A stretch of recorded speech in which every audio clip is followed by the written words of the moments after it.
Ayan, no, sagutin lang natin yung tanong ni Sir. Sabi niya, boss, paano pag di mapihit yung rear brake? Di naman sagad pero ayaw pumihit tsaka pag pinihit, sasabay yung cable. Di ko tuloy ma-adjust ang brake ko. Yun yung tanong ni Sir. Ito ba yung tinatanong nyo? Ito hindi nyo mapihit? Ano? Hindi nyo malawagan at saka mahigpitan. Tapos sabi nyo sumasabay cable. Okay? Or ito sir, ito ba tinatanong nyo?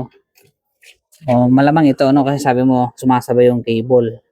Ito sir, baka ano, try mo lang itong ano, sprayan to ng WD-40 yung part na yan. No? Di ba? Baka nag-stack up lang or kinalawang. Okay, so dapat kasi yan, napipihit, naluluwagan. Yan, di ba? Ang dali lang.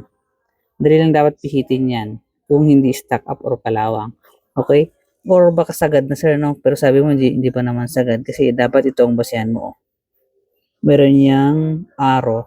Pagka tumapat na dito, yan, tumapat na dito. Dito, tsaka ito nagtapat na is yun. Ibig sabihin palitin na yun. Sagad na yung adjustment mo. Okay. Ayan. Then sir, try mo itong ano, spray, linisin itong mga yan. No? Yung mga, itong mga to, ayan.